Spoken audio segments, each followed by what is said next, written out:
Hello, hello, TMT peers. It is that time of the week again, Thursday, February 20th, and we are live for, I think, one of my favorite sessions of the class. I say that for almost all of them, so that's probably good that I like this, but this is one of my favorites because this covers a lot of the questions that you guys are asking, and I know what's on, this topic is on a lot of your minds. And today is really the first dive here inside of TMTP into Facebook advertising. And I'm going to do my best to give you our set of best practices so that you can make the best decisions when setting up your Facebook campaigns. So today should be a really fun session. Get out your notepad, whatever you need to do. We'll definitely be learning a lot today. I'm really excited. And then, of course, on next Tuesday, we'll have our regular Q&A and feedback call. Next week, we're moving on to avatars and targeting. This will actually be recorded and placed into the members area next Thursday, so you'll just need to watch this on your own. John and I will actually be in New York with Ezra recording the work-life balance mini class that I told you guys about that you'll get free access to. So we'll still be around next week and answering your questions in the group and, of course, doing the Q&A. But on Thursday, we won't be available for the live session. So I've already recorded half of it with Russ, the avatar part, and then I'll record the targeting part, and we'll get that in the members area next week. But again, following the cadence that we use when setting up a campaign. So first, we have our overall strategy, our traffic system, and of course, everybody's is still developing. Second, we pick the best offer to match, what we're looking to do for that particular campaign. The next step is figuring out the campaign structure, as I call it, and making those decisions inside of Facebook, those micro decisions that we make as we're setting up a Facebook campaign, making sure that we're making the right decisions to suit what we're doing, where we are in the customer journey, what we're wanting out of that particular campaign. Then we're going to move on to building avatars and targeting. This is always one of the most popular sessions and very much needed just across the board. Next up will be ad copy and making sure that we're writing the best ad copy to promote your offer. Week 6 is ad creatives, and both of these weeks will be live. So targeting is the only one, over the next, up until week 7 that's going to be recorded. So ad copy will be a live session. Ad creatives will be a live session, and then same thing with week 7 when we're putting it all together. So just so you guys know where we are and what is to come, but I'm ready to dive into the training unless there's any housekeeping stuff that I missed, John. No, I think we are all good. It looks like your screen is not shared yet, just so you know. Oh no! But I'm sure you're going to fix that in just a second. But otherwise, you're good to dive in whenever you're ready. Thank you guys for letting me know. I thought you could see my screen the whole time. So we were just going through the weeks. Sorry about that. I have Molly in both my ears because I'm transcribing or recording and listening to this, so I didn't catch that it wasn't showing up. So thanks for keeping us honest, you guys. But yeah, you're good to dive in whenever you are ready, Molly.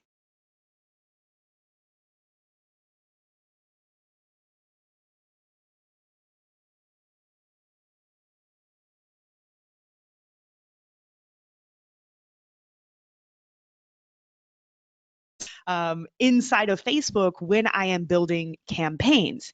And my hope is to give you guys a framework that eventually through experience and execution becomes a skill set so that you can set up the best Facebook campaigns no matter the scenario, right? Because as you guys know, there are a lot of variables that go into whether a Facebook ad campaign is successful. I would go to say it's impossible to count them all because a lot of them we can't measure, but I would say there are hundreds or thousands of variables that are truly coming into play, that decide whether a campaign succeeds and whether it doesn't succeed.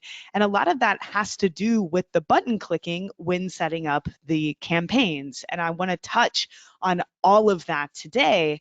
But keep in mind that this isn't everything we will learn about Facebook ads. So especially these first 7 weeks are super focused on Facebook. They obviously, lots of these topics like targeting and copy and creative, I mean, the information is applies to any traffic channel. But we also build in a lot of education around the Facebook platform throughout the other sessions. So, ad copy, creative, targeting. This isn't the only time that we're going into the platform, and we'll be diving more into the platform inside of each session. But today is really about the nitty-gritty campaign structure, button clicking, just to make sure you guys are making the correct decisions. Now, what's interesting about this is that campaign structure and which objective you choose and budget and bidding and all of these decisions that we need to make in the platform, they really, really depend on your scenario. And that's why I look at this as hopefully a skill set that you can develop, because we're not going to choose the same objective for every campaign, right? We're not going to set the same budget for every campaign. We need to be able to develop the skill set kind of like a carpenter, to where, okay, an order comes in, I know I need to build a desk, so I'm able to go get the correct materials, the correct tools, and build that desk to spec, right? And I probably, depending on which order comes in, depending on what I'm building, I'm going to go get different tools, and I might use different materials because the end goal for that particular project or that particular campaign is different from the one that I built before. And so that is why this is a skill set, and why I like to share my best practices, because the answers to these questions when you're setting up a campaign, they're going to look different depending on the type of business you have, depending on where you are in the customer journey, and other factors that we'll get into. So I just want you guys to understand that and think of it that way. This definitely isn't as black and white as a lot of people like to make it seem. So before we dive into best practices with Facebook ads, I first want to explain how Facebook's ad algorithm works. And even if you think you understand this, please pay attention, because anytime that we're using, I believe anytime we're using any tool, even if you're learning to ride a bike, you should first understand how that tool or that platform works. Because if you understand how it works, you'll be able to better leverage it. You'll be able to overcome any challenges that you face a lot easier, because you have that bigger picture understanding. And most people that are using the Facebook ad platform, they don't understand what they're even doing, in a sense of how this is working, right? They might think that they know how to set up the ads, but they're not quite sure what they're participating in. So a lot of things that are happening just don't make sense. And the first thing to understand is that as advertisers, and back in 2017, they haven't come out with an updated metric that I've seen in a few years on this, but 3 years ago, I guess a little bit over 2 years ago, there were already 6 million active, right? Not just people who have created ads managers or business managers, more than 6 million active advertisers on Facebook at any given moment. And I'm sure this number, I wouldn't be surprised if it's more like 8 to 10 million now. This isn't a number that should scare you or create any scarcity. This isn't a bad thing.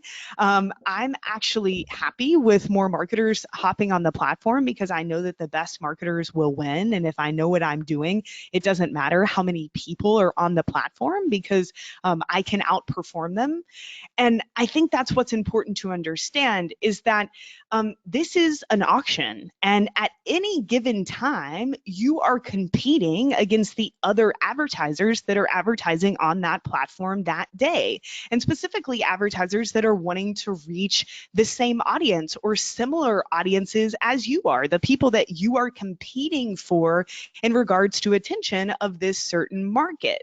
And this isn't just okay, I'm going to submit this campaign, I didn't get any results. So obviously no one wants to buy my product or service, right?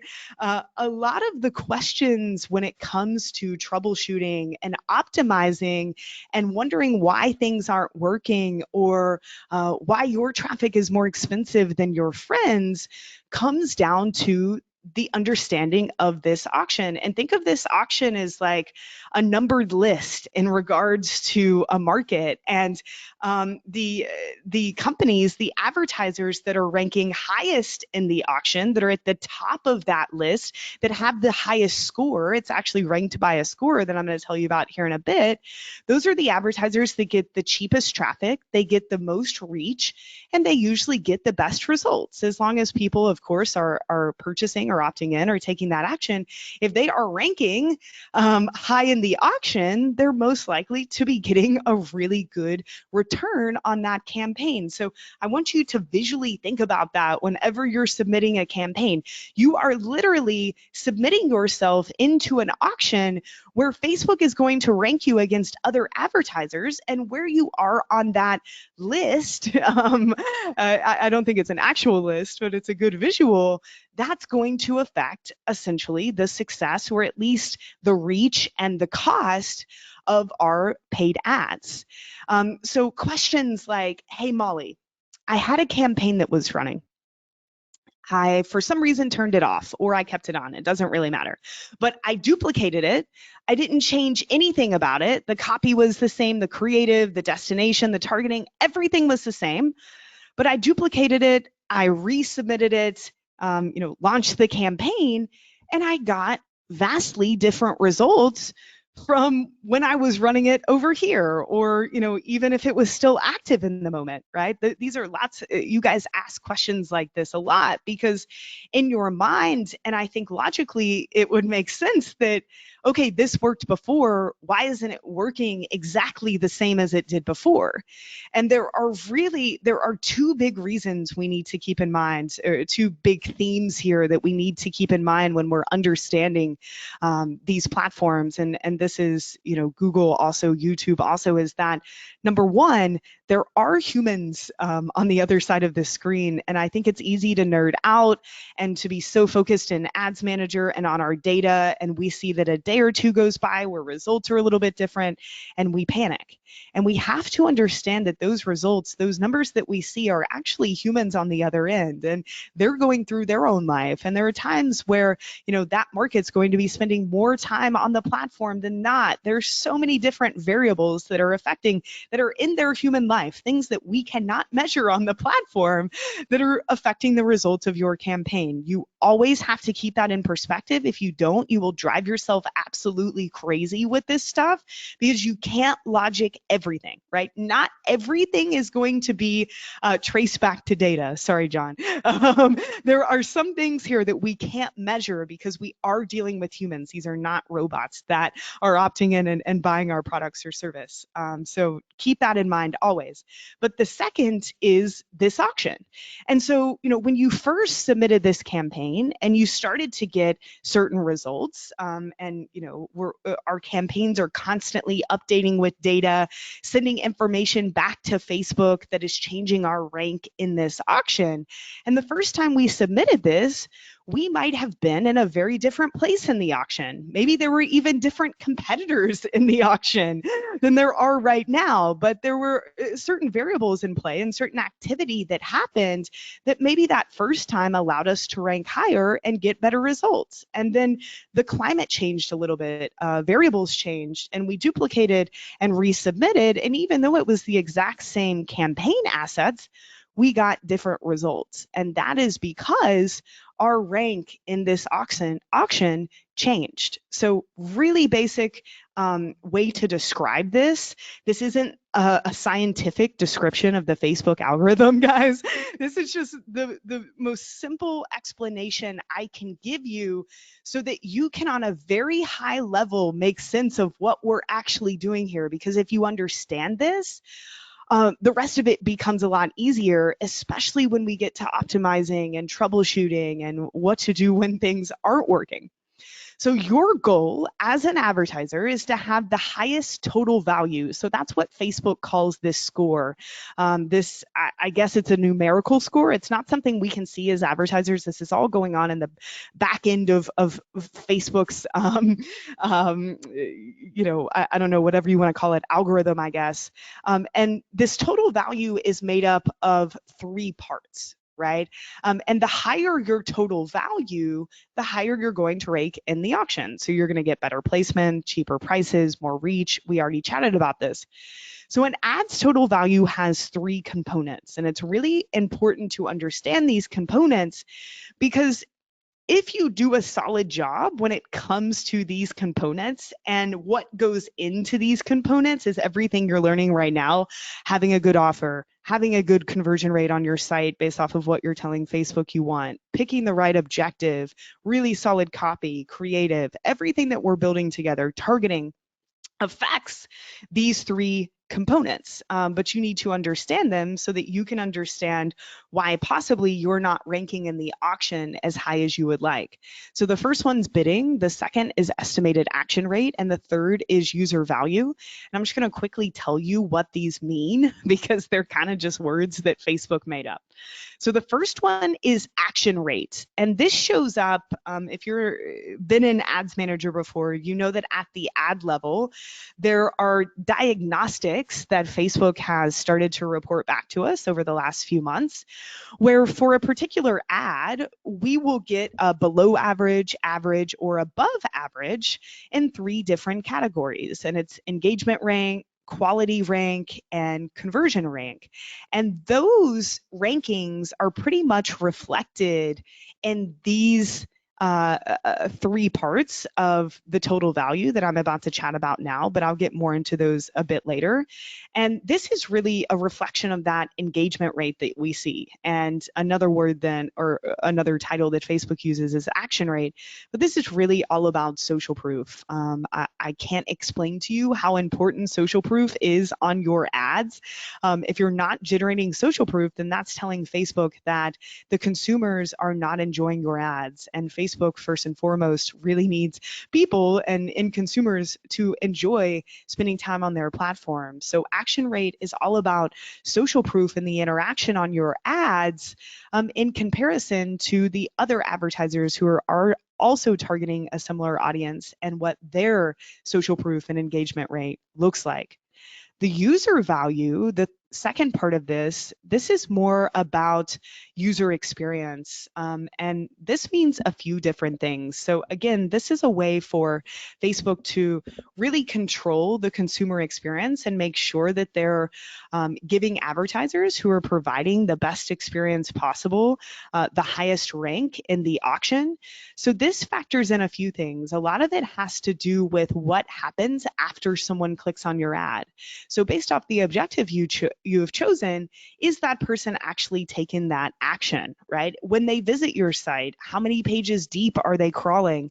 When they visit your site, how much time do they spend there? Or are they just clicking over to a landing page and immediately hitting the back button? You know, that tells Facebook this was not a good user experience. And this is really reflected in that conversion rate ranking when it comes to diagnostics at the ad level. But again, this has to do with the user experience, with everything in the campaign that doesn't really have to do with the ad. So the social proof and the click-through rate is really how Facebook is looking at this action rate, and if people are enjoying your actual ad. And this user value, this user experience is about everything that's after the ad and making sure that people have a good user experience. And this matters because this is a great example. A few months ago, a buddy from college posted on Instagram a picture of him wearing a jacket that was way too small. And he said something to the effect of, don't buy jackets from Instagram, because you won't get what you paid for. And I reached out to him and I'm like, hey, buddy, you know that that's a brand who is buying advertising. It's not actually Instagram selling you this item. But this is a common misconception. And if people have a bad experience with a company that they purchase from via a Facebook or Instagram ad, a lot of time that heat comes back to Facebook, and that's not a good look. And so they are not only wanting to reward advertisers that run really good and really compelling ads, but they also want to make sure that you provide the product that you said, that shipping speeds are quick, that people had a satisfying experience with you even after they clicked on the ad. So some of us have, especially those of us selling physical products, what Facebook calls an ad customer feedback score. This was introduced about a year ago, but this is based off of information that Facebook gathers from post-purchase surveys that they put in people's news feeds after someone purchases from us. And they ask things like, did you get the product on time? Did you like the product? This is a score out of 5. So this is obviously a really good score. This is Boom score. The higher the score, the more reach you're going to get, the cheaper your ads are going to be, and just you're going to be in good graces with Facebook. If this gets below a 2, Facebook will actually temporarily pause your advertising and can even shut down your account. And if you get below like a 3, things just kind of get sticky with all of your campaigns. So this is just one example. You can figure out if you have a feedback score. Not all accounts do. Like, I don't think our info businesses do yet, John, but they're really using this especially to try to weed out people that are like drop shipping and selling products that don't arrive for 6 months. And then again, Facebook takes the heat. So this is just one example of how they're measuring that user experience. Like I said, most websites, almost every site that you're sending traffic to from an ad has the Facebook pixel installed. So they know time on site. They know what actions people are taking. They know if that aligns with the objective you chose from the campaign, and they are monitoring that, and that is factoring in to your overall rank in the auction. So guys, this is why we spent last week on your front end offer. This is why a lot of our 4 months together will be me critiquing your landing pages and your post-click experience, because all of that matters in regards to the success of your campaign. So feedback score is just one variable of thousands affecting this aspect of your ad performance. And then the third part of what factors into your total value is bidding. And the other two aspects of this are more around the consumer. So the social proof, the post-click experience, the bidding, this is really the part that we more so control. I mean, obviously we control all of it because we're creating the assets. But the bidding aspect of this is more of the tactical button pressing decisions that you're going to be making in the platform that we will chat about later. But this third part is really just Facebook factoring in what you told them you are bidding for and how much you're willing to bid for certain actions or whatever it is that you're optimizing for. So more on that later, but that is the third factor here that plays into how Facebook is calculating this overall score that affects how we rank in the auction, which affects everything here.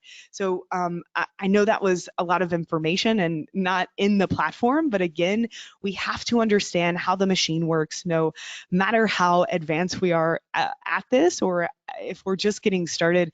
If we don't understand how it works, then we can't use that information to the best of our ability. So I think that's really, really important. And something else that's so important to keep in mind when it comes to Facebook, and this explains a lot of the decisions that they make when it comes to Ads Manager. This explains especially a lot of the decisions that they make when it comes to terms of service and policy, which I'll talk about later. But the key to understand is that Facebook really, really doesn't want to look creepy, right? They don't want to look like they are collecting all of this personal data and then selling it to advertisers, especially after everything that happened with Cambridge Analytica and the scrutiny that Facebook has been under the last few years. You guys might have watched Zuck go in front of Congress.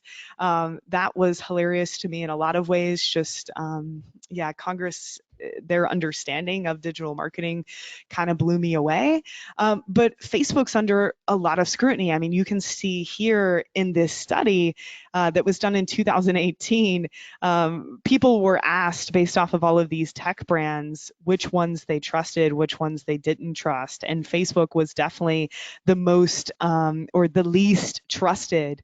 And I actually saw that Russ, who I introduced you guys to, and you'll be seeing more inside of his business, The Click, in his newsletter yesterday, he actually ran, or he gave the survey results for a survey he ran a few weeks ago to his list, and he asked, based off of the big platforms, which people trusted as a consumer, and only 3% of people said that they trusted Facebook.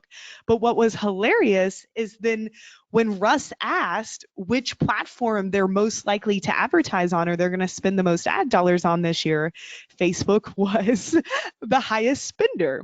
So it's funny because even us as advertisers might have a little bit of a trust issue here with Facebook, but we still know that it's the most powerful ad platform out there.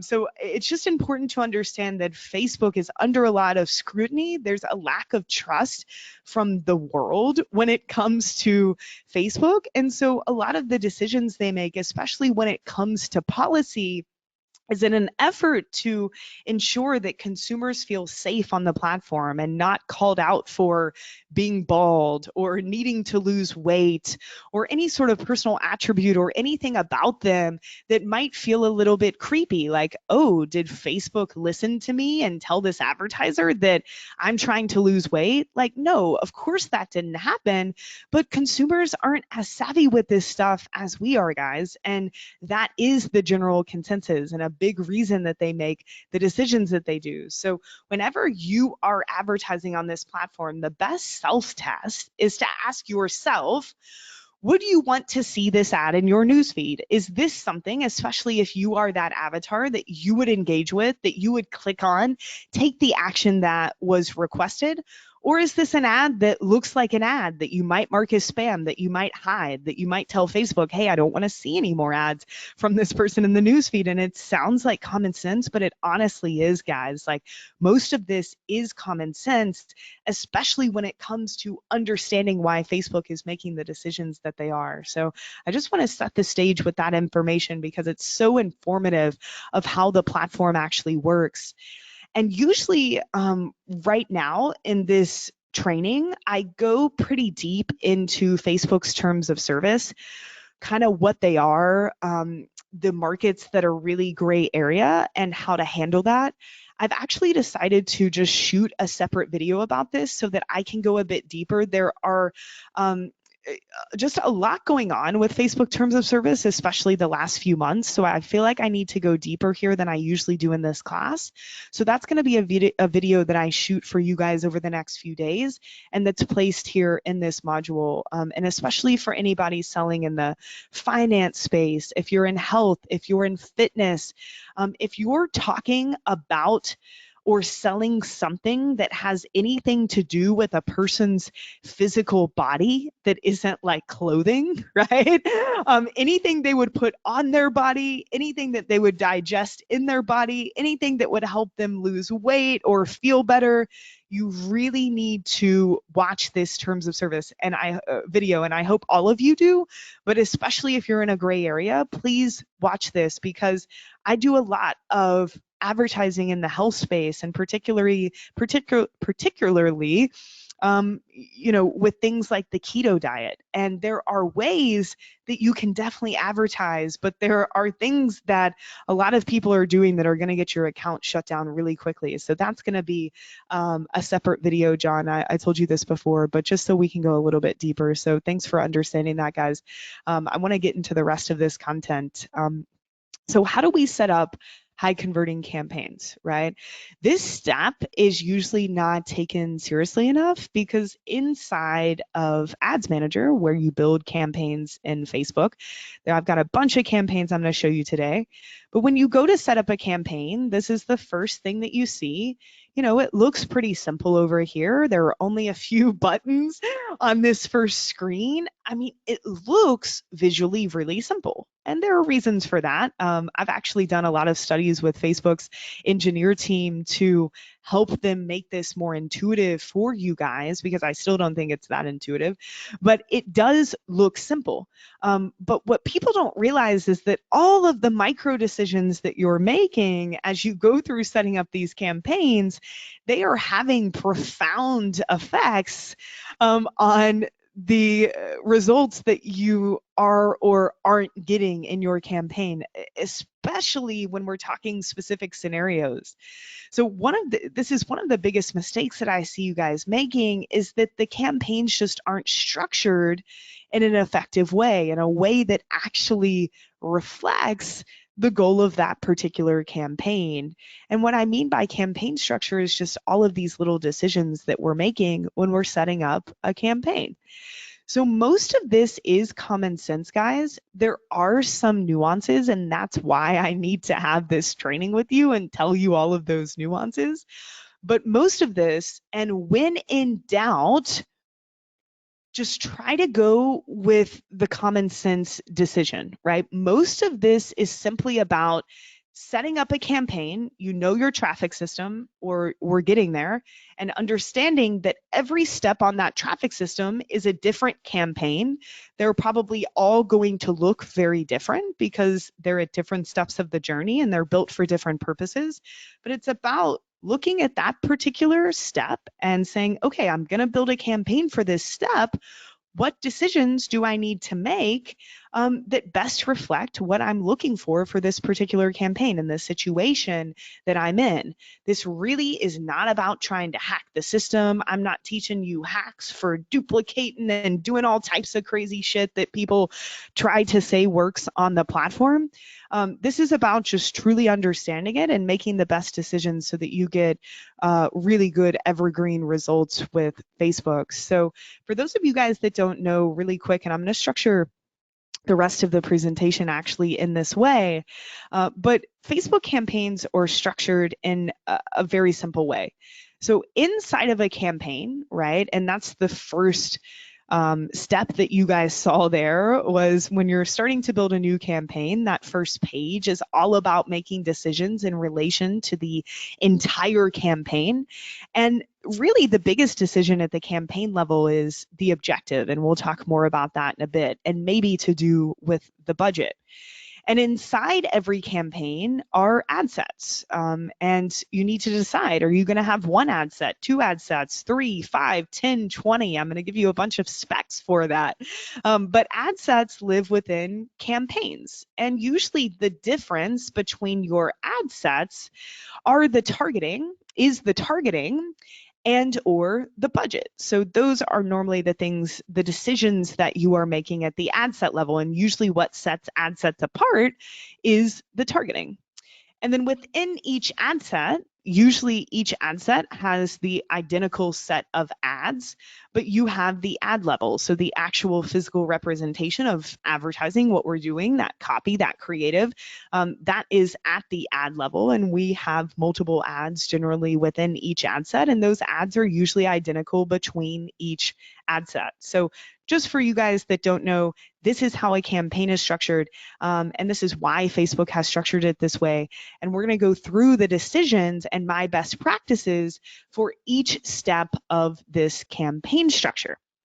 And what's funny about campaign structure, and when I say campaign structure right now, what I'm really meaning is, okay, Molly, how many campaigns should I have? And inside of a campaign, how many ad sets should I have? And how large should those audiences be? And how many ads should I have in each campaign?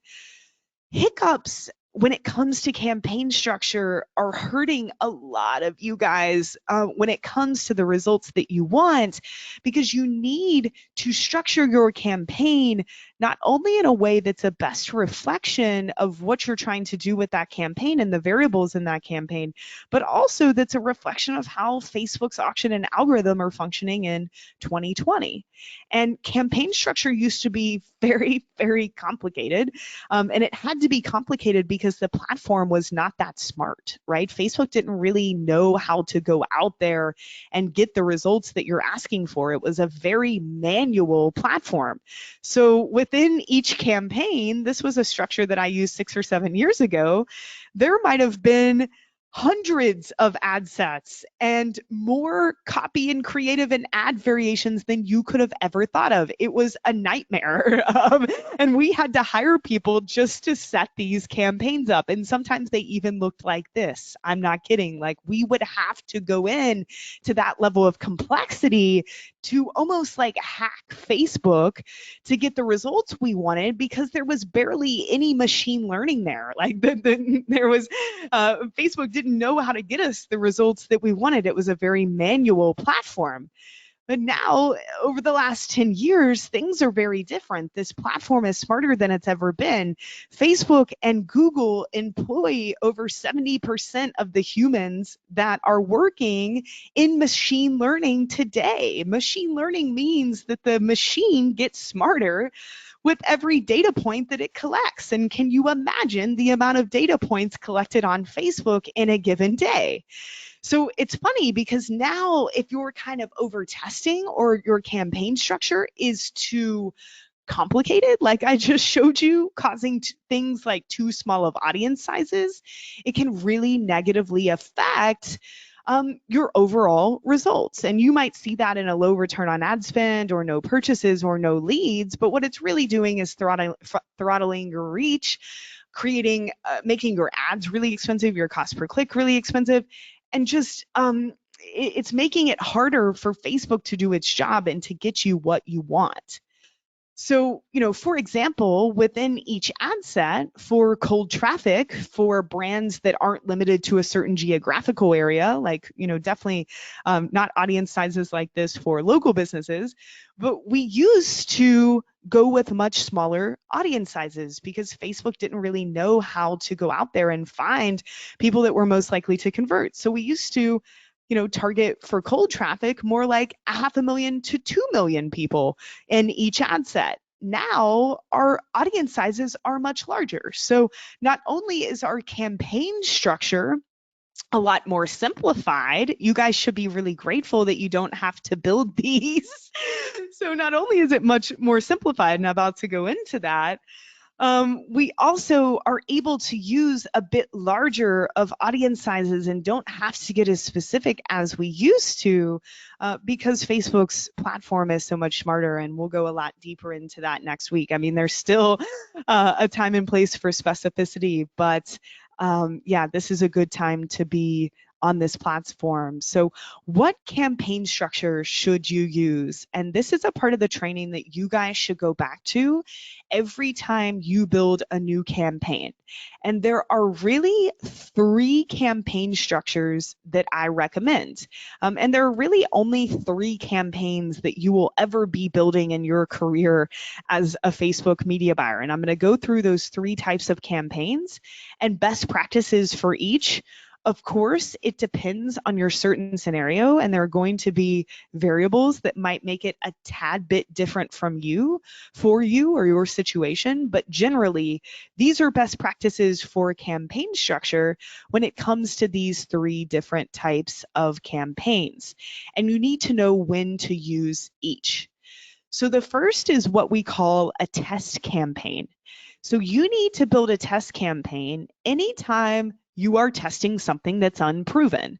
So if it's an offer, so maybe if it's an offer that you've never run traffic to before, right? Or you haven't gotten proof of concept before, maybe it's a new webinar that you're testing, or maybe you're just, butter chicken going direct to the product page for the first time. Or maybe you've created a completely new set of copy and creatives that you want to test that are using a new hook that you've never used before, which we'll talk about later. But you're doing something different than you're used to doing. That is when you're building a test campaign. And test campaigns need to be built different versus other types of campaigns because they need to be built in a way that gives you the most proper test that you can really run on Facebook without going against how the algorithm works. So Facebook works in a way where proper and very precise A/B testing is never necessarily going to happen, but there are ways to build test campaigns in a way that you're going to get the best data possible to help you move forward. And the goal of these test campaigns is to get proof of concept, is to collect the data, is to figure out kind of what are my next steps, and can I quickly move this into more of a scale campaign. So if you're building a test campaign, in terms of the number of ad sets, and we'll talk more about objective here in a bit, I'm using more ad sets inside of test campaigns than I do in any other type of campaign out there. And the reason for that is that if we're testing, that means we're probably also testing audiences and new interests and lookalikes and different types of audiences that you guys want to test and see if they work, which we'll talk more about next week. And so it's best to have more ad sets than we would use in other types of campaigns because, of course, the difference between the ad sets is the targeting, right? That's always the case. So the more ad sets that we have within reason, logically, the more audiences we will be able to test. So if I'm building a test campaign and I'm not restricted by a geographical area, so those of you that can only sell in a certain country, or if you're a local business, your audience sizes are going to be smaller, and that's okay. They're going to be smaller. But if I'm not restricted in that way, I'm usually shooting for 5 to 10 plus ad sets. And it really depends on my budget. I'll get more into that later. And it also depends on how many audiences that I'm able to find that I feel are viable to test, which we'll talk more about that next week. So that's why this ranges so much from 5 to 10 plus. You'll see some of my test campaigns that have 20 ad sets. You'll see some of my test campaigns have 5 ad sets. It also depends on the size of the market. If the market's a bit smaller, I might have a smaller number of ad sets. We'll go a lot deeper into this next week, but generally when I'm building a test campaign, 5 to 10 plus ad sets, and I'm shooting for this potential audience size within each of those ad sets. And then within each of these ad sets, I generally shoot for about 5 to 6 ads. Sometimes I might go up to 9 or 10 ads, but I never have more than that, especially when I'm just starting with a test campaign. If you have too many ads, especially when you're just testing and even when you're going to scale, it's going to jam up the algorithm and Facebook just won't be able to digest that amount of ads, especially at this phase. So usually I'm shooting for 5 to 6 ads, maybe up to 9 or 10. And it depends on how many variations of copy and creative that I'm wanting to test. We'll talk about that moving forward. And of course, you guys will see me do this over the shoulder for the different brands. But this is generally how many ads I have within each of these ad sets.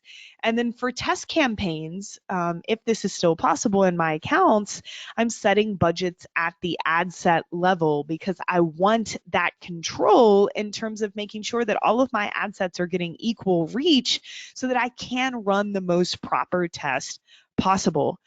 If you no longer have the ability to set budgets at the ad set level, then you would just want to set up a campaign, even though you're using CBO, for each of these ad sets, which will mean a lot of campaigns in your account, but it's just going to be the way forward if they truly force all of us over to CBO, which, by the way, if you have more questions about that, check out the bonus training on that topic. So if none of this makes sense to you guys, like number one, a lot of you guys that are more advanced and have been doing this information is going to show you possible mistakes that you've been making. if you're brand new, this might sound like a foreign language, and just know that eventually all of this is going to make sense. And you're going to be grateful that you have this playbook to go back to when you start setting up your campaigns. So don't fret if you don't understand a lot of this yet, it will make sense. And if you are more advanced, really think about maybe how your campaign structure has been different than what I'm preaching here, and how that might have affected the results of your campaign. So these are my specs if I'm building a test campaign. And I want to show you guys some examples because I think that's how we all learn best. So I'm going to run through a few examples of a test campaign. So again, guys, a test campaign, the goal is to really get proof of concept. So first we need to know what the goal is. So this was for a client of mine that is in the docuseries business. It's for a free 9-part video series on wine. It's really cool. If you like wine, go opt in. They went to a bunch of cool wineries in Europe.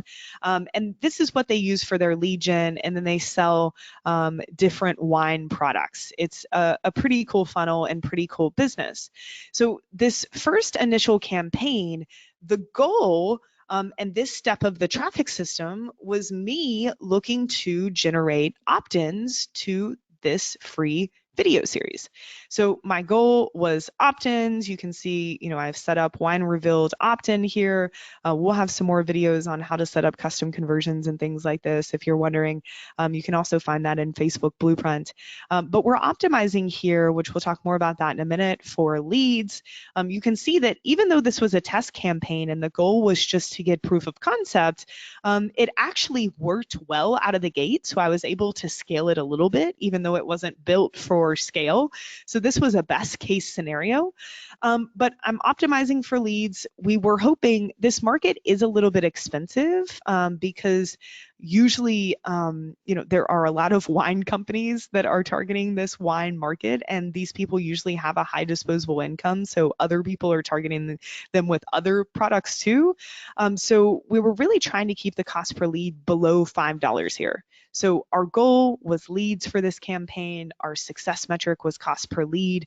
We were able to keep it under $5, which was great. But I just want you to note how I structured this campaign. So the campaign is optimizing for leads. We had 8 different ad sets in here. So remember I said 5 to 10 plus. The budgets are at the ad set level. The budget started at a much lower place when I was beginning here.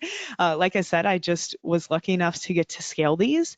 And then really quick, within each of these ad sets, I have 3 ads. And the difference here is actually copy variations. These are using the same creative.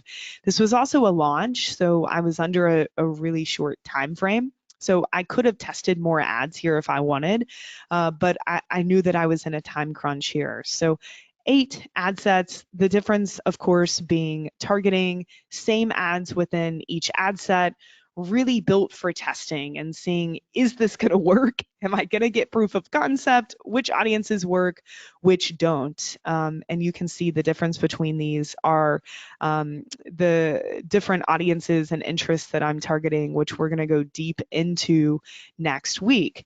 But what was cool to see is that pretty much all of these audiences performed pretty well for me. So if I was moving forward to scale, I would probably use all of them, right? This was a lucky scenario, but just an example of a really simple campaign that is built to test, that is built to test audiences, built to truly test the offer and make sure we're getting proof of concept, and also testing ads. So I was able to see, of course, at the ad level, if I'm looking at which ads produced the highest volume of results here, there's a lot that I could learn about which copy variations worked better and which didn't. I'll show you guys more inside of this campaign as we move forward.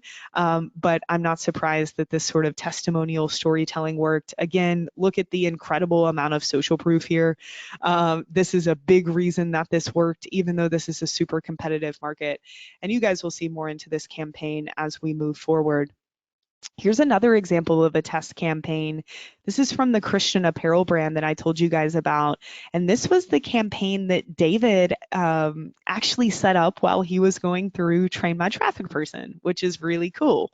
So he decided to go with that free plus shipping offer to the sticker. I showed you guys that page. So this is a total butter chicken move here. And he optimized for purchases. We'll talk more about that here in a bit. And he had 12 ad sets here because this Christian market is pretty large.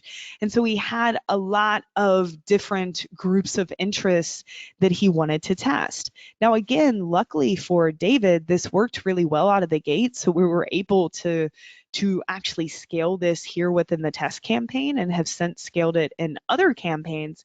But I just wanted to show you guys this because it's another perfect example. The difference between all of these is the targeting. We'll go more into that next week. And then he's testing 4 different ads here, 2 creative variations, 2 copy variations, more to come on that in the coming weeks. But just another example of a really solidly structured test campaign, even though he's using the butter chicken. So this was more for you info people that might be going for lead gen first. And this is more of an example for anybody e-commerce who might be using something like the butter chicken. And then one more example I wanted to show you guys, and you saw a little bit inside of Russ's Modern Publisher launch last year.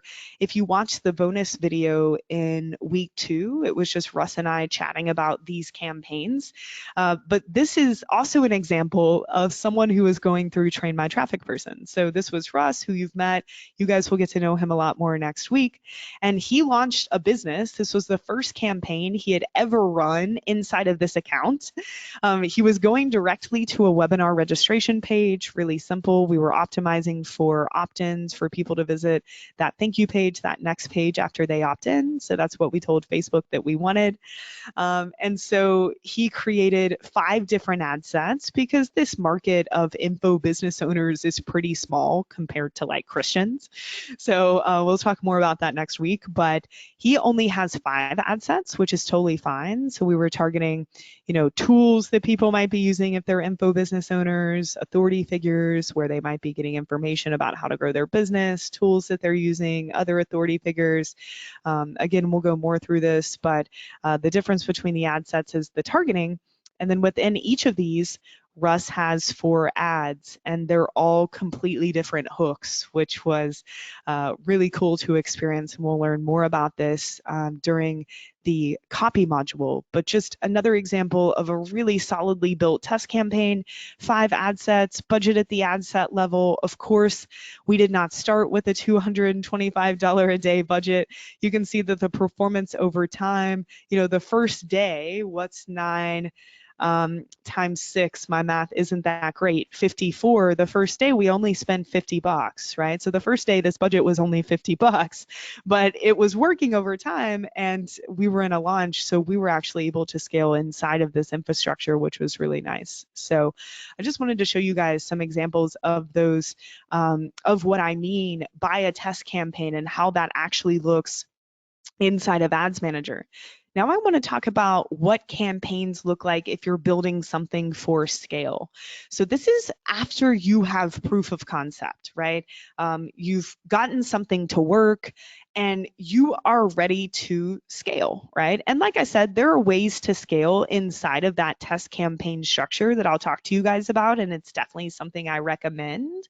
But I always recommend also building separate campaigns that are actually built for scale, built for a high volume of results in a quick amount of time, that are also based off of information from your test campaign.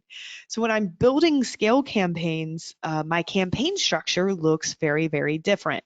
I'm using less ad sets, only like 3 to 5 ad sets. Usually when I'm just launching the campaign, I'm using much larger audience sizes here when possible. Again, if you're geo restricted, use bigger audience sizes than you were using in the test campaign, but it's obviously not going to be probably what I'm mentioning here because you are a bit restricted. That's fine. It will still work for you because Facebook will also factor in. The reason that it will work for you is because you are competing against way less people, right?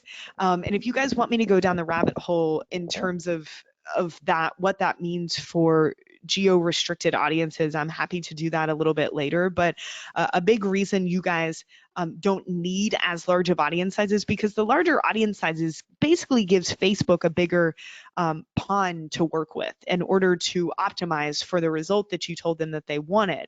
And of course, that's based off of what other advertisers are doing too.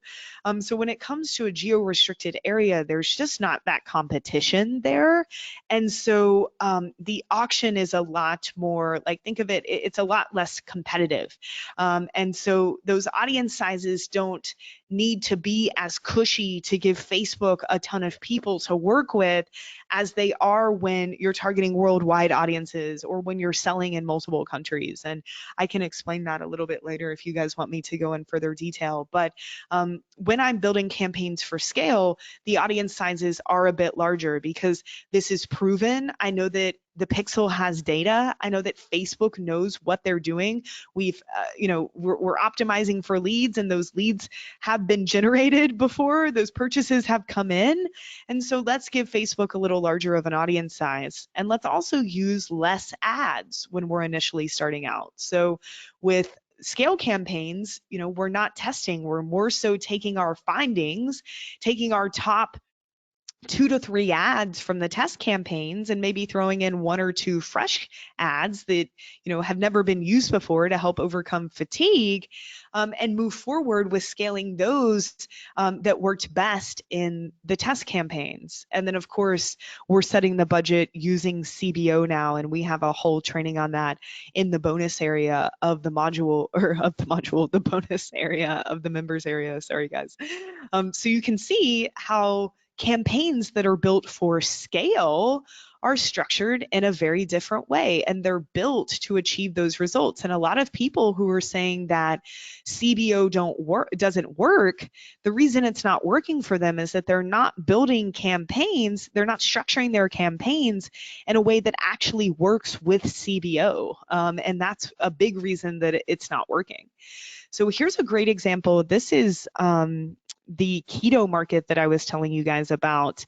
And for this particular campaign, my goal is opt-ins. You can see how cheap a cost per lead is. This market tends to be really inexpensive if your offer is great. And so I had already done a lot of testing and I was ready to scale here. So I set the budget at the campaign level. I only have 4 ad sets here. You'll notice that the audience sizes are a lot larger than you saw in the test campaign examples. I mean, this is 30 million people because I'm starting to condense a lot of those interests together, whereas I had split them out when I was testing. And again, we'll talk more about that next week. But you see that I'm lumping a lot of these together, which is definitely best practice, especially at this step. We've got really large audience sizes, 19 million, 30 million, 44 million. Again, you don't have to have them this large to make it work. But at this stage, if you can still keep the interests really on target, but lump more of them together and maybe even use some broader interests, which again, I'll get more into this next week, that's going to work best with CBO. And you can see in this, in these, I only have 3 ads because I know that these work. I'm using existing social proof. I'm using ads that already have a lot of social proof. And this campaign is built for scale. And we were able to generate, a good amount of leads in just a few days at a great cost because I was ready for scale and because this was built for scale. So here's another example, and this campaign has been running a little bit over a month now. This is inside of Boom, and this is the campaign that I told you guys that we're spending a little over $20,000 a day on right now. It's generated over 25,000 purchases in its lifetime. We spent a little over $1 million, made almost $2 million back from this campaign. I can't believe it. This is one of the most successful campaigns I've ever seen on Facebook, honestly, and the amount of time that it's been running, it's crazy. And this is absolutely built for scale. It's using CBO. Like I said, it's set to $22,000 a day right now. Now you'll see that there are more ad sets in here than I recommend launching with. Boris scales in a bit of a different way than I do. So you notice that just yesterday he launched some new ad sets, but initially he only started with a few here. You'll see a bunch that are turned off here. They were actually never even turned on. They were just a part of old campaigns that he's duplicated to end up with this one. So ignore those down there. These are the ones that we're actively working on. This is just one that I think there was even a mistake that he told me that we needed to turn off, and a lot of the rest of them are just old bullshit that was left over from campaigns that we've duplicated. But this is a solid example of a scale campaign where we're giving Facebook an objective that this activity has happened a ton before, right? Before this had already been proven. We had already generated purchases through this particular acquisition funnel plenty of times. That pixel data was there. We started with just 4 or 5 ad sets, much larger audience sizes than we used when we were testing. Starting with just 4 to 5 ads here, a few of them existing post IDs, a few of them were brand new.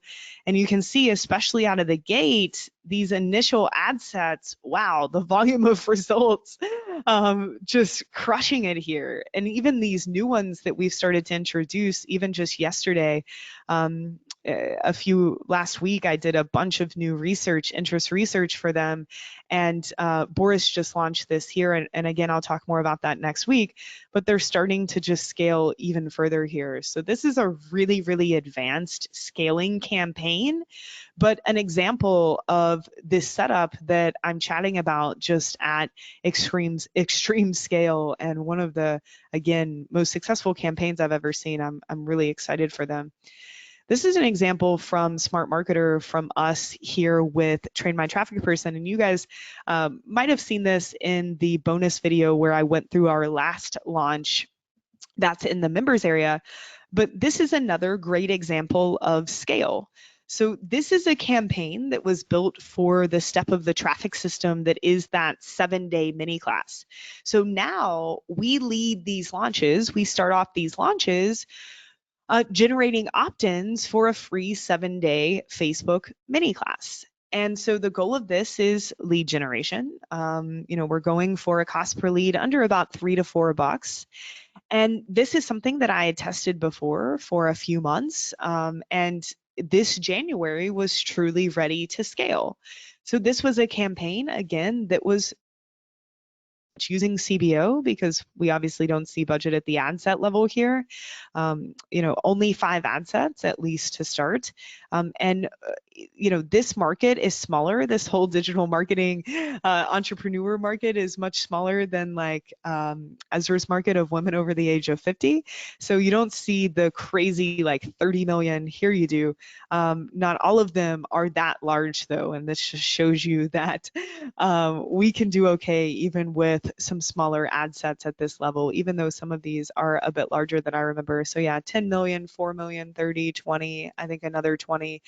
So these are kind of all over the board, but they are larger than the sizes that I used to initially test. And each of these has 6 ads in them. So a little bit more than I recommend, but I liked all the ads and all of them worked really well for us before.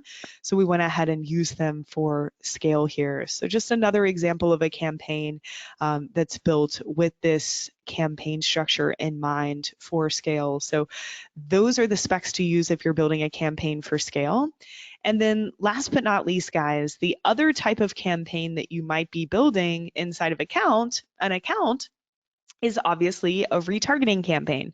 And we will have an entire module just on retargeting, but it's important to keep in mind that every step of the customer journey of your traffic system where you are retargeting, you want those to be a different campaign. because people are going to behave very differently depending on where they are in your retargeting journey.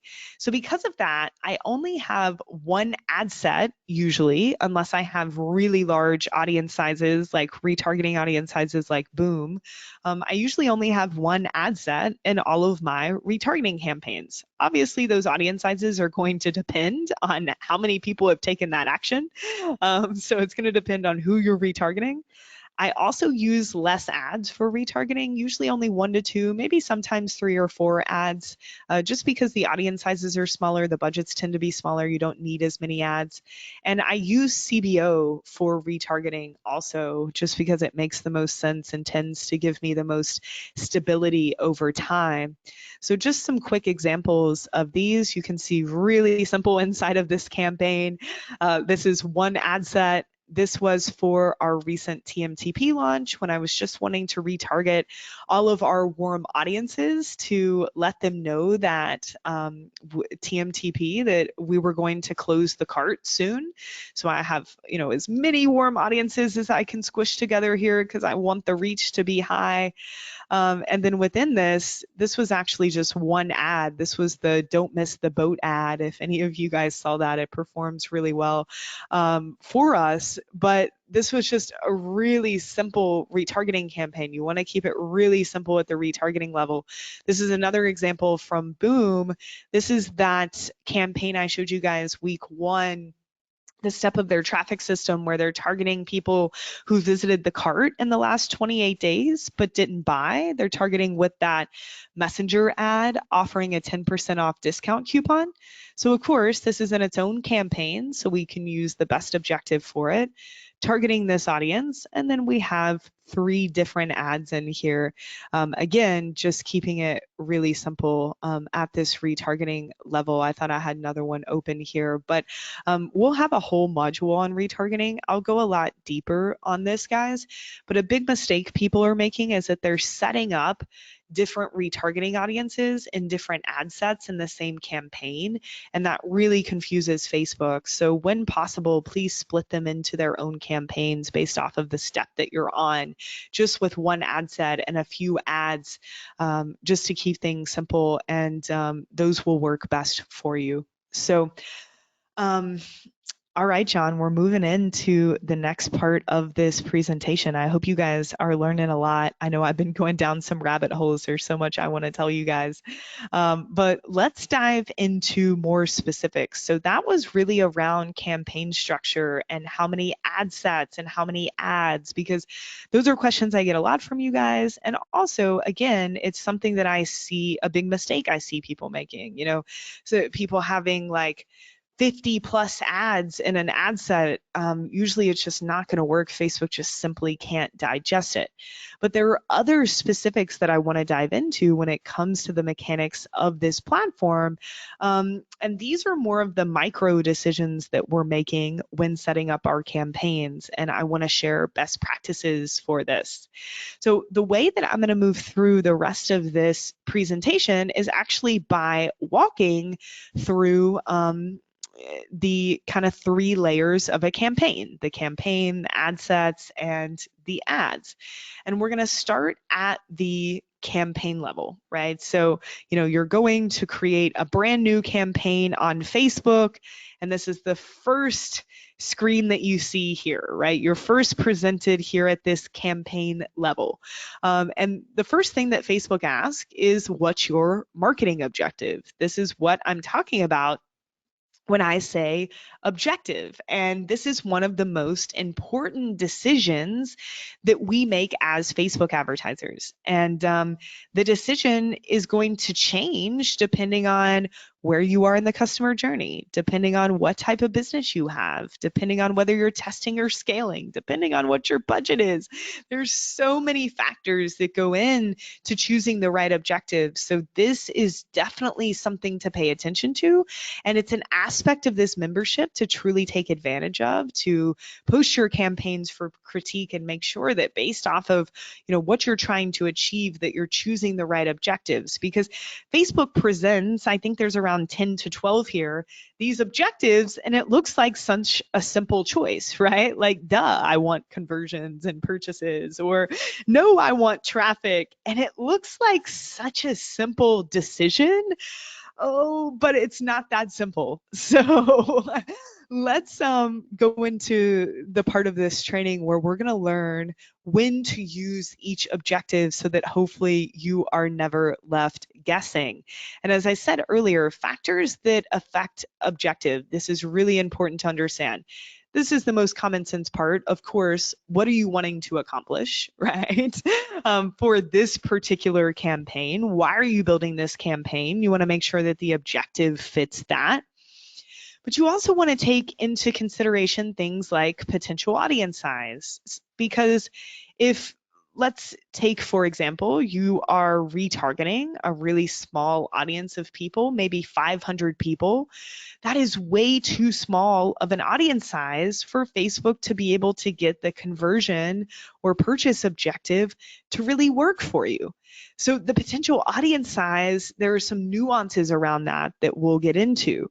As I said earlier, your budget also comes into play, because let's say you're telling Facebook that you want purchases.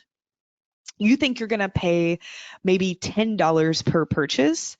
So your daily budget is $10 a day.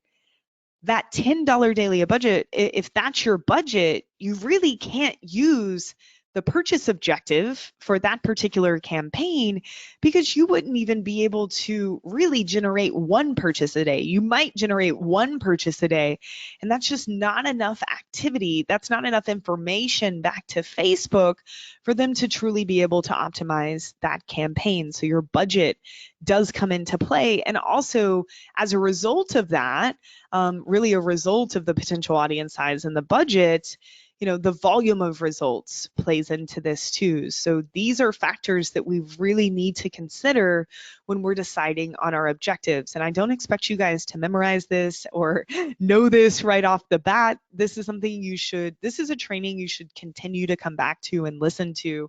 And the more experience you get, the more nuances that you'll add to your memory bank for when you're making objective choices for campaigns that you're building moving forward. So I just want to address some of the factors that go into these choices. And John, I'm going to take a quick sip of tea before we move to this next, I think, cool worksheet. Is everybody doing okay? You guys having fun? I know this is a deep, dark rabbit hole session, but I just want to make sure you guys have best No, practices here. I think it's going really good. Yeah, people are definitely Awesome. enjoying it. I do have a few questions. I'm not going to give them to you right now, but Mm. everyone's really loving this section. Yeah, right when you ask, this is great, amazing, love it so Cool. much, learning a ton. So Cool. going really good so far. I can't wait to dive in and see this objective sheet. So Yeah, so this is really helpful. I use this. I have it on my desk actually, and we call this the campaign planning sheet. And it's basically just around the objectives. And I've listed out all of the objectives on this sheet and also put notes next to them for like when I use this objective or when I would recommend using this objective. You guys can download this sheet at bit.ly/all caps TMTP2AB. This will also be a download here inside of module 3 below this video once this goes into the members area. But for my folks that are here live with me, thanks for being here, guys. You can go ahead and download this sheet, because I know if I let you guys download it, then you pay better attention when I teach it. I've noticed that with stuff like this. We always let you download it so you're not distracted. And I'm the same way. As soon as someone gives me an asset, I'm like, okay, I want to download it. So just giving you guys a second to do that. And now I'm going to run through this sheet. So as you guys can tell, each of these objectives here reflects the same objectives that you see, of course, here in Facebook Ads Manager. And I'm just going to walk through, and this is probably something you're going to want to listen to multiple times, but I'm going to walk through each of these and kind of tell you the nuances and when I would use them, when I wouldn't use them. And you, especially for your cold traffic campaign that you're focusing on right now in this class, that acquisition, that front end offer that you hopefully decided on in the last week that you're going to send traffic to, or think about what you're currently sending traffic to, maybe start to think about which objective do I think best suits my scenario. And it's totally fine not to know, but just really listen to me and think about, okay, which of these like best jives with what I'm trying to do and the resources that I have to work with. All right, let's do it. So the first objective here is brand awareness. This is not an objective that 99% of you guys need to be using or should ever use. It's something that we use with Boom, sometimes a very small amount of budget, just because they're at it's such an enormous amount of scale. Sometimes we need to use this objective to force some reach. You can use it for top of funnel content if you're just like, I just want to get this blog post out and I don't really have a business goal attached to this campaign at all. I just kind of want to spend some money. Or if you want to get like some branding ads out that don't really have a call to action. Like John, I know we use this brand awareness objective when we produce some really high um, sorry guys, this is my brain's starting to slow down a little bit. This is an intensive training. This one always gets me a little bit, so bear with me if I start to stumble. A high, what am I going for here, John? The commercials that we had produced at Digital Marketer, they were very high end commercials, I guess is what I'm trying to say, and way more built for branding than any sort of direct response activity. We weren't going for like lead gen, or we weren't going for acquisition of a customer. Those are really the only times I would use brand awareness. So most of you guys aren't ever going to use this. Please ask me, even if you're thinking about using this for a certain reason, just ask me and I'll tell you if it's a good fit. It's usually not. So that's brand awareness. I'm not going to spend time on the ones that I don't use very often. I've only used brand awareness in one ad account ever. So that should tell you something. Okay. The second one, and guys, keep in mind that based off of your objective, so what you tell Facebook you want out of your campaign, that is really how they're going to report your results back. So for campaigns that are optimizing for conversions and purchases, that's why we're seeing purchases here. For campaigns where we're optimizing for conversions and more so leads, that's why you're seeing this here. If for some reason you choose brand awareness, your results would actually come back with a brand lift metric, which is a whole other story that I'm not going to get into here. But if you see that, just do a little bit of research on what it is. I don't think it's that valuable unless you're like Nike or a huge brand, but just FYI there. All right, moving on. Reach. Reach is a similar objective to brand awareness, but much more valuable. And reach is something that I use sometimes. So really the only time that I use reach is typically at the bottom of the funnel, when I have a small audience size. So usually anytime I have an audience size of less than 5,000 people, that's when it becomes difficult to use most of our favorite objective, which is conversions, if you're going for purchase or lead or something like that. When you get deeper into the funnel, your audience sizes get a lot smaller. And so sometimes this objective doesn't work as well. So reach can be a great plan B if you're really wanting to go for purchases, you're wanting to go for conversions in some way. But for some reason, maybe because of your budget or your audience size, you just can't do that. So for example, in this last launch that we did for TMTP, I used the reach objective once, and I used it at the end of the launch, the very last day, when I wanted to retarget all of our warm audiences and just say, hey, this is the last day. And I used reach because I knew that objective was what I wanted. I simply wanted to reach you guys. I wanted to reach as many of you guys as I could. And so that was the best objective for me to use that deep in the funnel. So reach, I mean, you could use it top of funnel sometimes if you wanted. Again, only if you're a huge brand. The only reason most of us, more direct response advertisers, should be using reach is at the bottom of the funnel if you're getting to a step in the traffic system that just has a really small audience size. So that's reach. I'm not going to go any deeper there. Okay, traffic.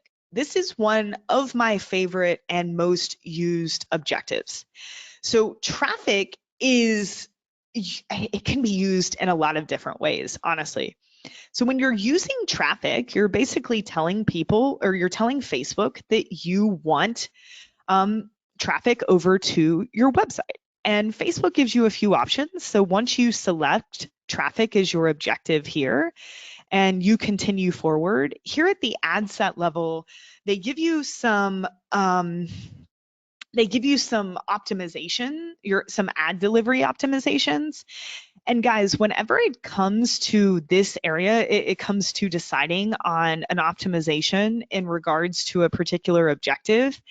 Anytime that I change that, like usually I leave that on default is what I'm saying. Usually when I select an objective and I get to this ad set level, I leave this optimization at whatever default Facebook had it at. The only time that I might change it is when I list those optimizations here below a particular objective here. So those are the optimizations I most recommend using. And so with traffic, Facebook gives you a few options. You're telling them you want traffic, but at the ad set level, you have another optimization choice. You can say, I want landing page views, so I want people to actually land on the page, load the page, or I just want link clicks, or I just want daily unique, or I just want impressions. I almost always go with landing page views, guys. Just keep this here. It will send the most quality traffic to you and people that actually want to stay on the page and not like some bullshit bot traffic that somehow might get in your way, right? Or people that just click on stuff and never actually load the page and immediately hit the back button. So I love to use traffic sometimes at the top of the funnel. So maybe if I'm running traffic to a pre-sale article, but I don't have the budget or volume to use conversions and purchases like Ezra does. Maybe if I'm just wanting to send traffic to a blog post to build a retargeting audience, that can be great. But I mostly use traffic at the bottom of the funnel, specifically for non-e-commerce businesses. So for example, you guys might have seen this in the training that I did about the TMTP, the last TMTP launch, the bonus video we gave you guys. There were a few campaigns more in the bottom of the funnel where I was wanting to retarget you guys and send you over to the sales page. But I knew that I wasn't going to get kind of the number of conversions. Facebook recommends 50 a week from that campaign. I wasn't going to maybe get the number of conversions I needed to really get the results I wanted. And traffic a lot of times can be a better choice in those scenarios because you'll get more reach, you'll get more interest over to those sales pages. A lot of times too, if you're selling something really expensive, like this is a $3,000 offer, it's expensive. And, only a certain number of you are taking this action. So the conversion objective just really isn't suited in those certain scenarios. And that's when I'll use traffic as a plan B. So traffic is one of my favorite objectives. Other ways that it can be used, feel free to ask me questions about that. But one of my most used objectives, especially for businesses that are not e-commerce, I don't ever really use traffic with e-commerce. All right, next is engagement. This is pretty self-explanatory. I don't use it a lot, but if for some reason you want to build social proof, or for some reason you're using the comment to message strategy through a tool like ManyChat and Messenger, which I'll go deep into in the Messenger module, there's really not a reason, from a direct response standpoint that you guys should be using the engagement objectives. So unless you just for some reason want to build social proof before you launch into conversion ads, that's something that some people do. I don't personally do that. But engagement is exactly what it says, right? You want more engagement on your post or your page. Next up is app installs. From what I've seen in the intake form, we don't have any apps, at least that I remember in the class. But this is really self-explanatory. If you are advertising for an app and you want to send people over to Google Play or iTunes, this is one of the objectives that you would be using. Pretty self-explanatory. The next one is video views, and I use this sometimes. It can be used, of course, at the top of the funnel when you're wanting to just get videos out to cold traffic, possibly to retarget people.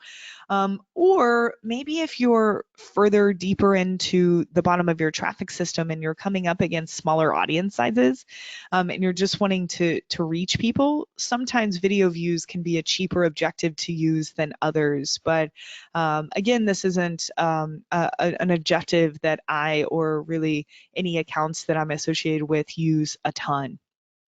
Next up is lead generation. I don't recommend this.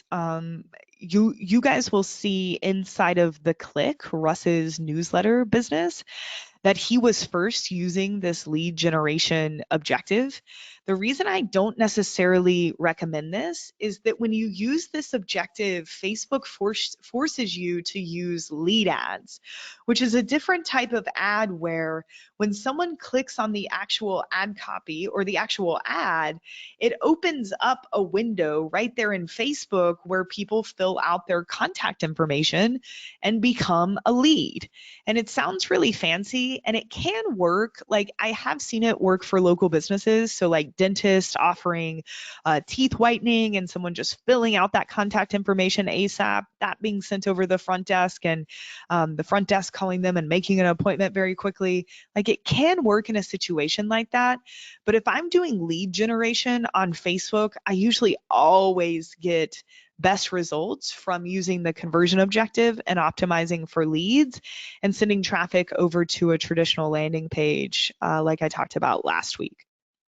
The next one is messages. This is self-explanatory. You guys saw me use this or saw us boom use this with the retargeting campaigns. Messages is best used when you're wanting to send traffic to Messenger. I will go deeper into this inside of the Messenger objective, but that's really, or the Messenger module, but that's really the only time you would use that objective. The next, everybody's favorite and the most used objective of all time is conversions, right? And this is best used when you want a person to take a certain action on your site. So traditionally, this is best used for opt-ins. So, requesting that or telling Facebook that you don't just want people to land on the landing page, you want them to land on the next page that would show that they opt in, or, you want to go all the way and even optimize for purchases.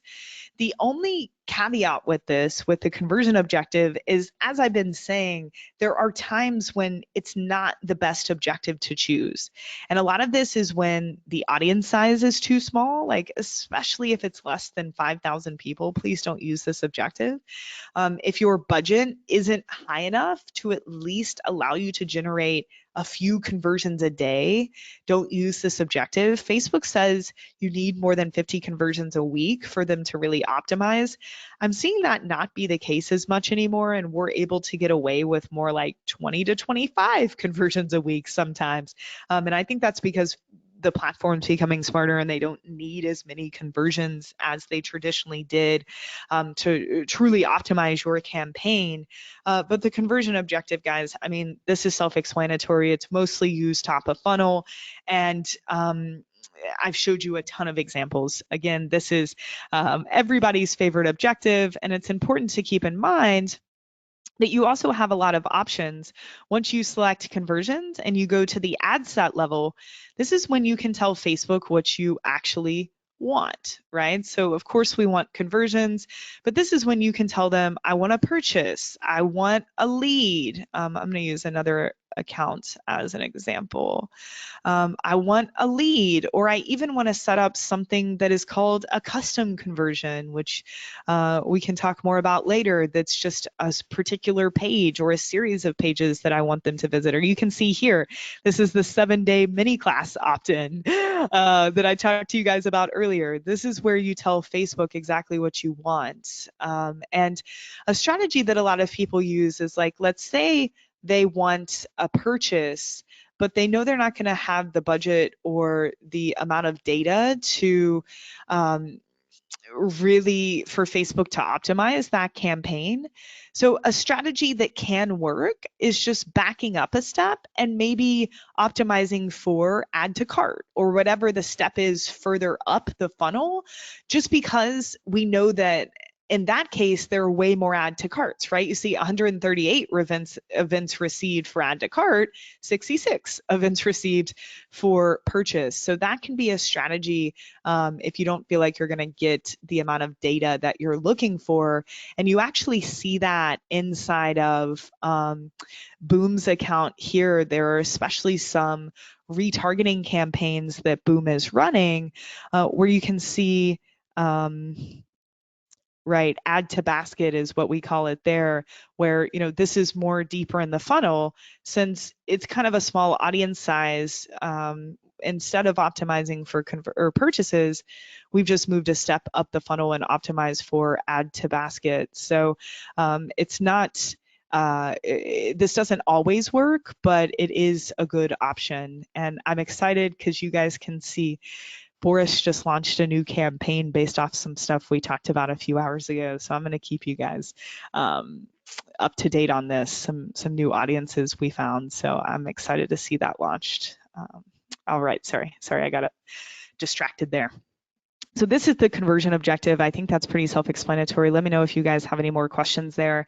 Next up is catalog sales. This is mostly used by e-commerce folks. Ezra's going to do an entire DPA session, dynamic product ad session, which is really what goes into play with catalog sales. So anybody that wants to dive further into that will be able to. That's a whole session Ezra will do. And then last but not least is store visits. And you can only use this objective if you are a brick and mortar and you have multiple locations. It can be a cool objective because it allows someone to see your ad, and when they click on it, it can open in maps on their phone with directions to your location, which can be really cool. I got to use this with that the dog tag, the prepper local business that I told you guys about that I worked on in Austin. But this is specifically for local businesses with multiple locations. So if you're a local business with multiple locations, definitely think about using this objective. So I just wanted to go through all of them, guys. I hope this is helpful. There are, as you can see, lots of nuances here, and there definitely can be wrong decisions to make. You're not always going to get it right the first time. So this is a great way to use this mentorship to ask me, hey, Molly, this is where I'm sending traffic to. Here's my budget. Here's my audience size. Am I using the right objective? Because it just has such an effect on our campaigns. But hopefully this helps you guys understand a little bit more of the nuances, and I'll be diving a lot deeper into this topic too as we move forward. All right, guys, so next step here is more of the ad set level. And I'm going to go a lot deeper into this next week when we start to talk about avatars and targeting, because as you guys know from this session today, most of what's happening at the ad set level has to do with targeting. So we'll get deep into that, how to split up interests, like all of the questions that you guys have next week, I promise. But there are a few other things and decisions at the ad set level that we need to make that I just want to quickly tell you guys about. First off, I want to encourage you to go read an article when you have free time. It's on something called the breakdown effect. This is really important for all Facebook advertisers to understand, especially at the ad set level. It's bit.ly/breakdown effect. Please don't read it right now. Just open a new tab and go read that when you have a chance, because we'll be talking more about this. And this is a huge explanation as to why a lot of your campaigns are behaving the way they are, or why they might behave the way they are. So I just want you to go ahead and read that, because I'm going to be talking about it a lot more moving forward. And I just really want to go through really quick, this ad set level that I told you guys about, obviously the ad set level is going to look a bit different based off of the objective that you chose. For example, we chose conversions, right? So of course they're going to ask us what conversion we're looking for. I do recommend using custom conversions when you can, but standard events like leads and purchases are fine too. Again, it just depends on what you're doing. Like if you are an info business and you're wanting a very specific opt-in to a webinar or a particular 7-day class, create a custom conversion of that thank you page. If you're doing something a little bit broader, like going for purchases, even if you're going to, direct to a product page, using that purchase is okay, and you don't necessarily have to set up a custom conversion. But what I don't want you guys to do, please, at least when you're first starting, a lot of us get caught up on these different bidding options, right? Especially when using the conversion objectives, but these show up in other objectives too. And Facebook will ask you, how do you want to bid? And I know that it's really tempting to go in and say, well, I don't want to pay more than $5 a lead because I don't want to. So I'm so glad that Facebook's asking me this. But what most people don't realize is that by putting a number in here, you're actually throttling the results of your campaign in a huge, huge way. So I do not use cost control, right? I will in very specific situations that we'll talk later when we get to optimization and scale. It's just, I think anytime we put what we want our lead to be, or even people will do this for purchase, right? And say, I'm only willing to pay this much per purchase. It's just, it's not the best option, guys. Like, again, it can work in certain situations that you're really trying to control, but it so affects your volume of results. So don't put anything in here. Use what I call lowest cost bid strategy, especially if you're just getting started. It's what will be default if you don't touch anything, right? You won't even see these. I never even open those because I don't really use them. We will talk more about these bid strategies, target cost, bid cap, cost cap, as we move forward, and some scenarios where you might use them. But especially if you're just getting started, and even if you're looking to scale, guys, just let Facebook stay as it is. It says optional, right? Just leave it there. And then as we scroll down to budget, I'll talk more about that here in a minute, but I do want to cover this area. So a lot of you guys are tempted by switching from a daily budget to a lifetime budget. This allows you to set a start date and an end date to a campaign. The only time you ever want to use this is if you are running a flash sale, some sort of marketing campaign, usually a retargeting monetization campaign, that's only going to run for a certain amount of time. Otherwise, use daily budget. Lifetime, again, the only time I use that is if I am building a campaign that I know has a hard stop at a certain date. So if you do use lifetime budget, you can use something called day parting or ad scheduling, where you can say, I only want my ads to run during these certain hours. Don't do that, guys. It really throttles your results because Facebook's having to kind of turn it on, turn it off. Okay, now these hours it's off. It sounds attractive because it's like, oh, well, I don't want to run ads when my audience isn't awake, so let's just schedule them not to run. It's actually a really poor decision and something that I've tested in a lot of different ways. So please trust me there. And for every evergreen campaign that you're running, please use daily budget. I never touch anything here with delivery type. I always leave it on standard. I don't use dynamic creative. That's something I'll talk to you guys about later, but please ignore it. It really screws up your social proof, and just something I don't recommend unless you're at a certain stage, which we'll talk about later. This offer thing is something to ignore. Also, this is something that Facebook's actually weeding out.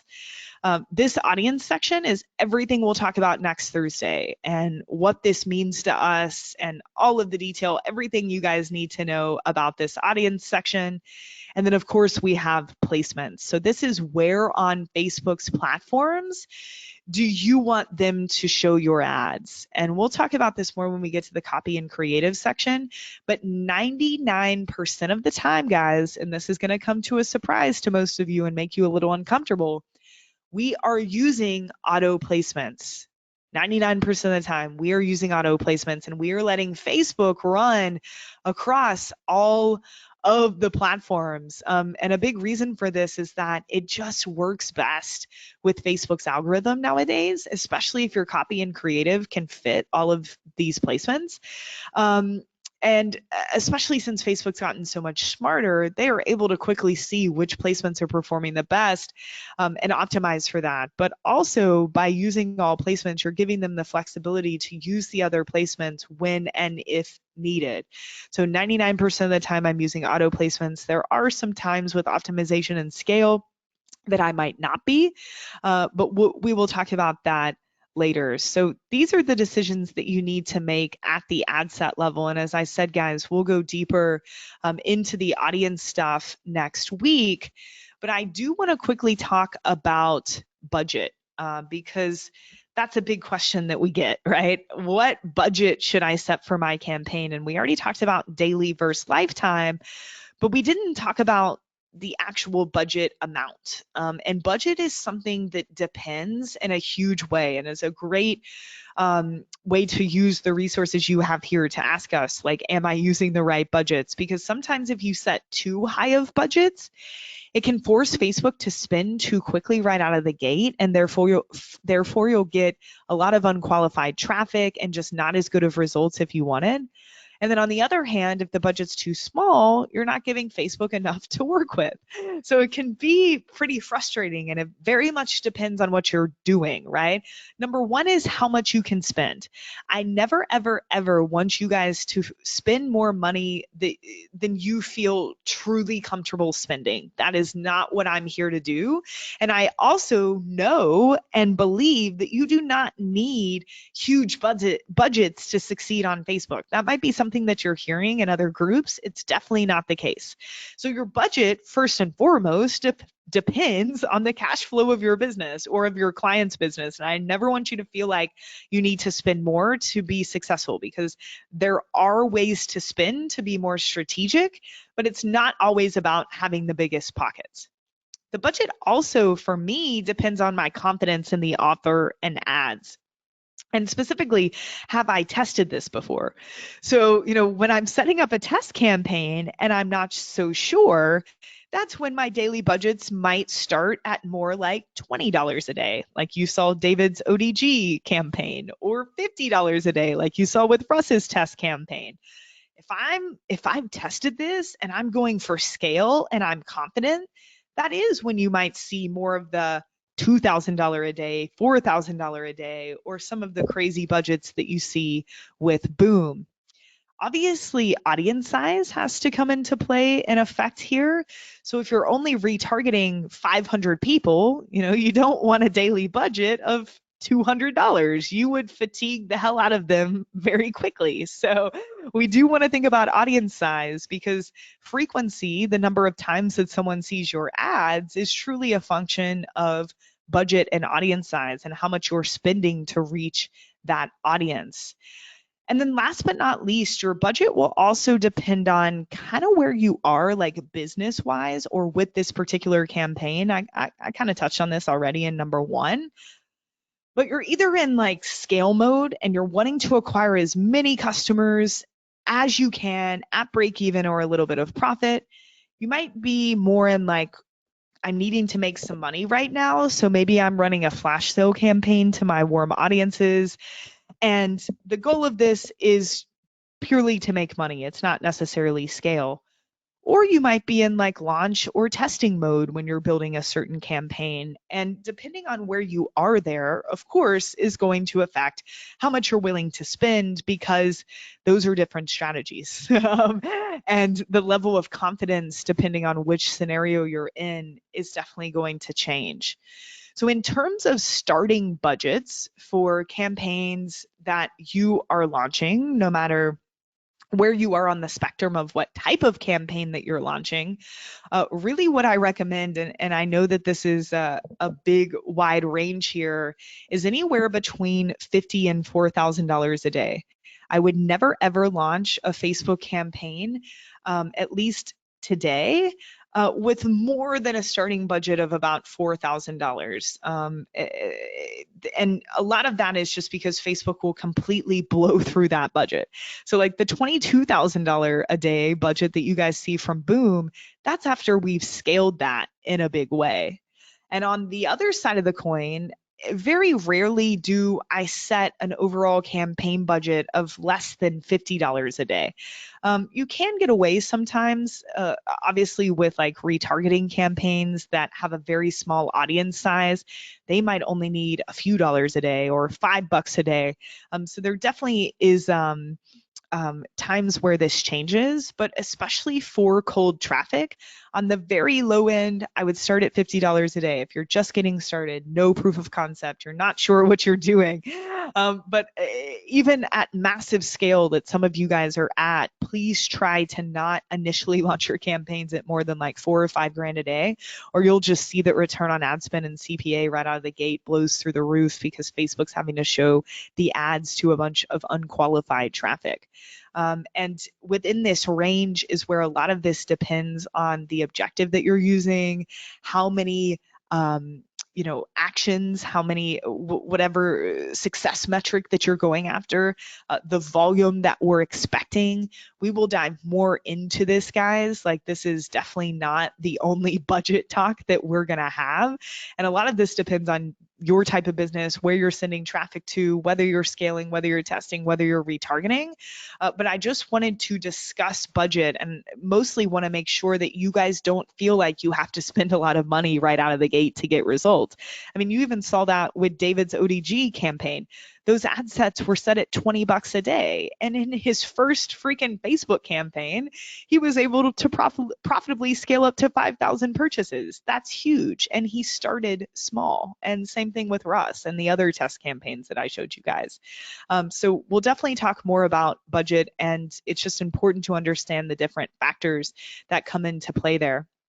And that's specifically for cold targeting. When we're talking about retargeting, which again, we have an entire module on here in a few weeks.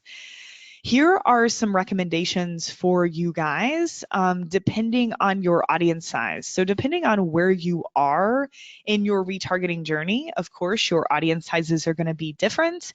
And these are recommended daily budget audience sizes based off, recommended daily budgets based off of your audience sizes. And these are just nice daily budgets that I found that work well with that particular audience size, don't shoot frequency through the roof, and just seem to be a nice sweet spot. Because of course, we're not scaling retargeting campaigns in terms of increasing their budget unless that audience size is growing. So this, take a screenshot of this. Definitely make sure you pay attention, or when you're setting up your retargeting ads, come back to this slide, because I think this is a great, just good guidance in terms of budgets to at least start out with based off of audience size, so that you don't have a crazy frequency right out of the gate. So a little bit on budgets when it comes to retargeting.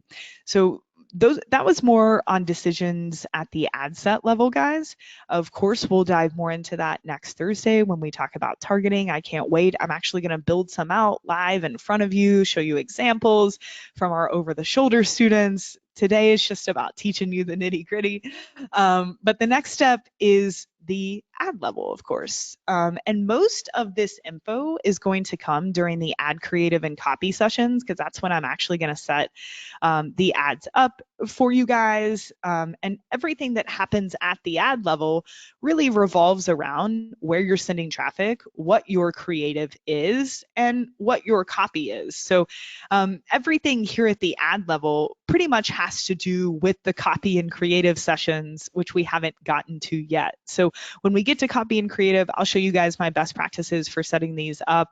John also has a training on the targeting stuff using URL parameters.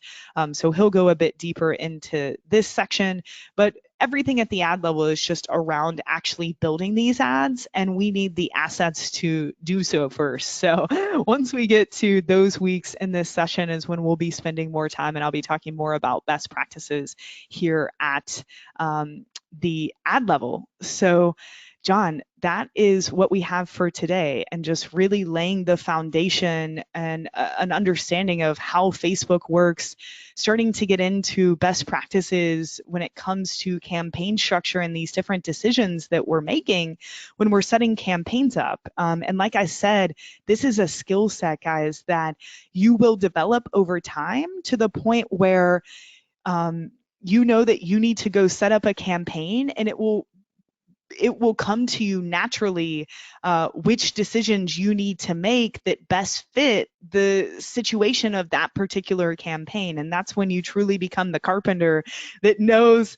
the exact materials and the exact tools to use to build the type of object that is on our to-do list for the day. And I know it's a silly analogy, but it's just yeah, such a parallel between that and media buying. And yeah, this session is just about giving you guys the framework to further understand the platform. And the next few weeks is all about building the assets so that we have stuff to put into this platform and actually get it out there. So I know we will have a ton of questions. This session always generates the most questions.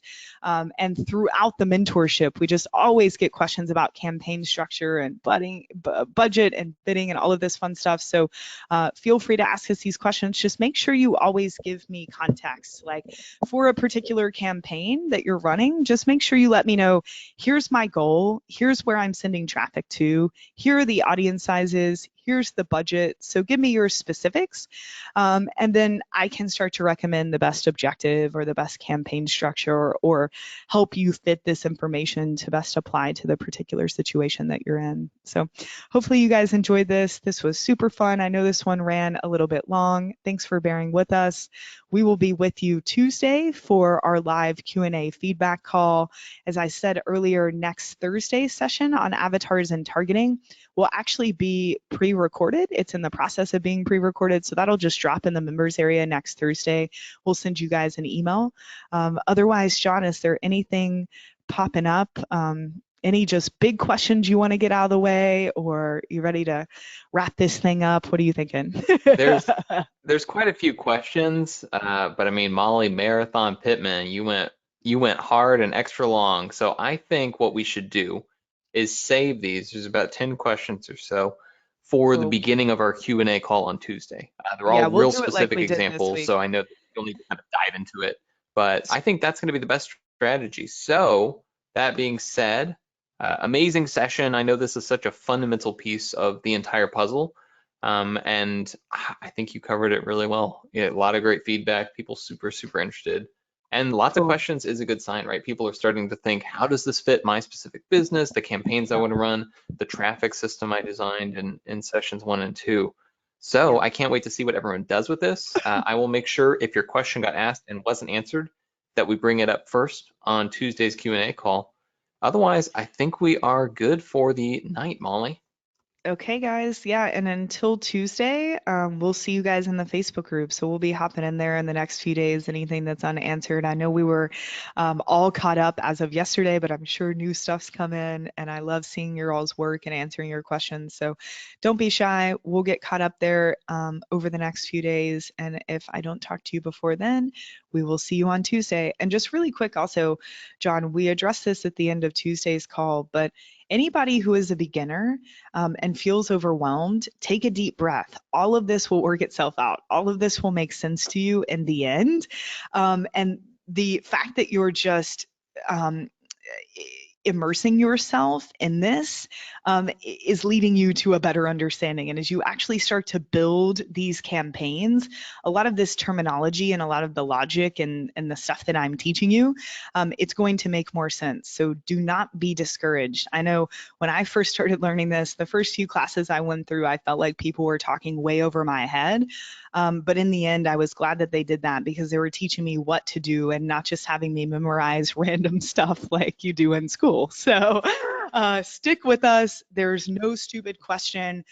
And also realize, guys, Facebook has a lot of great free resources in their blueprint area around stuff like how Ads Manager works and what all these different buttons mean. So that can be a great resource too.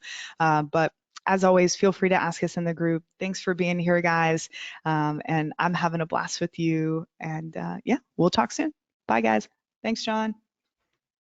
Bye.